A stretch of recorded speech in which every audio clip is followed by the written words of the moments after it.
भय मुक्त जीवन चाहिए? क्या शनि के कष्टों से मुक्ति चाहिए? क्या अकाल मृत्यु से बचाव चाहिए? क्या नशा मुक्त जीवन चाहिए? इसके लिए ज्येष्ठ कालाष्टमी पर क्या करें? क्या कहता है कालाष्टमी का पूजा मुहूर्त? देखिए सिर्फ और सिर्फ धर्म ज्ञान पर। नमस्कार, धर्म ज्ञान के दर्शकों का स्वागत है। मैं हूं आपके साथ कविता राणा। मेरे साथ मौजूद है राजपुरोहित मधुर जी। मधुर जी सादर नमस्कार जी। कह सकते हैं हम कि भगवान काल भैरव को समर्पित कालाष्टमी प्रत्येक माह आती है, लेकिन ज्येष्ठ माह की कालाष्टमी अन्य कालाष्टमी के तुलना में अलग क्यों है? और जो कि इस 30 मई को कालाष्टमी मनाई जाएगी देश भर में, और ऐसे में इस दिन का शुभ मुहूर्त क्या कहता है, सुबह का और रात्रि का, और इसी के साथ साथ किस प्रकार से शनि राहु केतु की पीड़ा से मुक्ति पाने के लिए, इन्हें शांत रखने के लिए आप काल भैरव की आपको पूजा करने की जरूरत है, और नशा से मुक्त होने के लिए भी इस दिन क्या कुछ खास उपाय करने चाहिए। काल भैरव भगवान शिव का रौद्र रूप किस प्रकार से आपके जीवन को खुशियों भरा रखने में भी मददगार साबित होते हैं, आइए इसी पर चर्चा करते हैं। राजपुरोहित जी से जानते हैं कि ज्येष्ठ मास की कालाष्टमी क्यों खास है। कविता जी, प्रत्येक माह कृष्ण पक्ष में अष्टमी जो आती है वो कालाष्टमी के रूप में होती है जी। और काल भैरव की विशेष करके उपासना होती है। काल भैरव की उपासना सामान्य जनमानस भी करता है और योगी जन भी करते हैं जो तंत्र साधना करते हैं।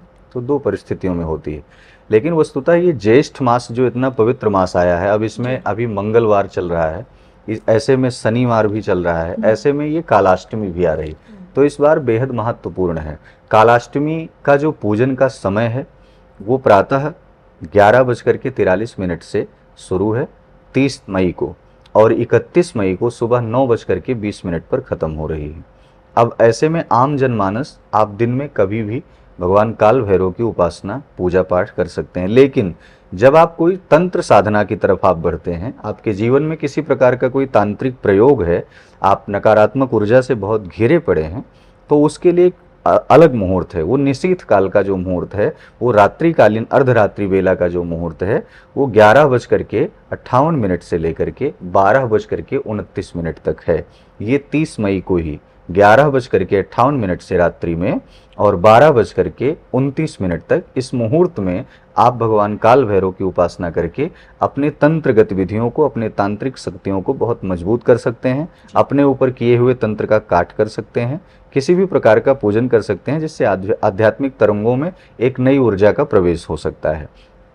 अब इसमें रही बात कि उपासना किसकी होगी जी। उपासना काल भैरव की उपासना होगी। काल भैरव की उपासना के साथ साथ जैसे बताते हैं कि शनि की भी उपासना है, शनि की उपासना के साथ साथ 3 ग्रहों की इसमें निजात भी मिलती है, शनि, राहु और केतु। यदि जीवन में बहुत ज़्यादा कहीं ना कहीं आप आर्थिक तंगी से जूझ रहे हैं, आप वाहन चलाते हैं तो आपका एक्सीडेंट बार बार हो जाता है, आप बहुत शराब का सेवन करते हैं, आप बहुत ज़्यादा धूम्रपान का सेवन करते हैं, बहुत सारी माताएं अपने पति से बहुत परेशान रहती हैं, ऐसे पुरुषों से परेशान रहती हैं, तो उस गतिविधि में इस कालाष्टमी पर बहुत विशेष महासंयोग बन रहा है। अब कालाष्टमी पर काल भैरव की उपासना करने से, क्योंकि इनको कहा गया है काशिका पुराधिनाथ काल भैरवम भजे, ये काशी के कोतवाल कहाते हैं, ये उज्जैन में कोतवाल कहाते हैं। जब तक कहा जाता है कि भगवान शिव का दर्शन करना है तो इनसे इजाजत लेनी पड़ती है, इनसे आज्ञा लेनी पड़ती है। ऐसे कोतवाल का जब कोई अधिकारी आता है, अपने क्षेत्र का कार्यभार संभालता है, वो कोई भी अधिकारी हो प्रशासनिक, तो वो सबसे पहले कोतवाल के पास जाकर के प्रणाम करता है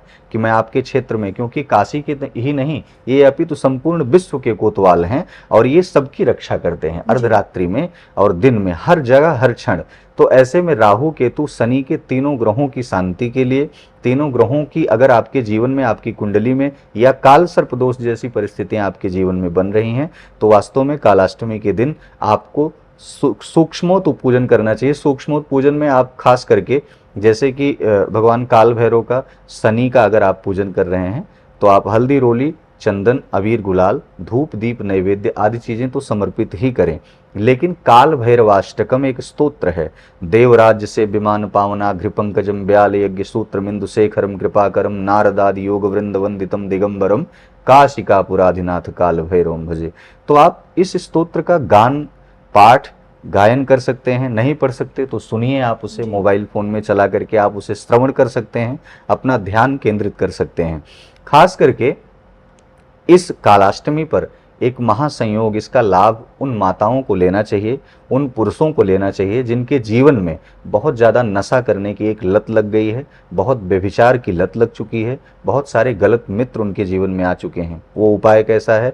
काल भैरव को शराब भी चढ़ाई जाती है, जबकि कहा गया है कि शराब स्वास्थ्य के लिए हानिकारक है, देवताओं को चढ़ाई भी नहीं जाती, ऐसा भी कहा गया है। लेकिन काल भैरव को शराब चढ़ाई जाती है और उस शराब के चढ़ाने से काल भैरव प्रसन्न होंगे और उस प्रसन्नता में आपके जीवन से ये जो व्यभिचार है, ये जो आप बहुत ज़्यादा मदिरा पान करते हैं, इस परिस्थिति में ये चीज़ें कहीं ना कहीं हटती हुई दिखाई पड़ेंगी। प्रत्येक माह की अष्टमी को कालाष्टमी मनाई जाती है। ज्येष्ठ मास की इस कालाष्टमी पर यदि भगवान काल भैरव को आप शराब चढ़ाते हैं तो आपके जीवन में ये जो नशा वाली स्थिति है उस पर कहीं ना कहीं विराम लगेगा। वहीं दूसरा ये कि आप काला कपड़ा और उस काले कपड़े में अगर कुछ मंत्र उसमें बताया जाता है, जैसे कि ओम ह्रीं बम बटुकाय आपद उद्धारणाय रुद्रात्मकाय हुं फट स्वाहा, इस मंत्र को उस काले कपड़े में आप लाल पेन से लिखें।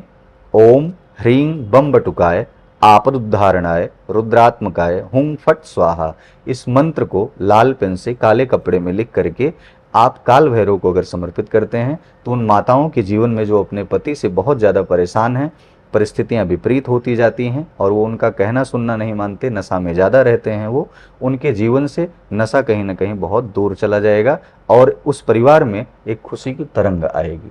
तो चलिए, हम भी उम्मीद यही करते हैं कि इस कालाष्टमी के मौके पर आप खुद भी भगवान काल भैरव की भक्ति से खुद को जोड़िए और तमाम पीड़ा से अपनी ज़िंदगी में मुक्ति पाइए।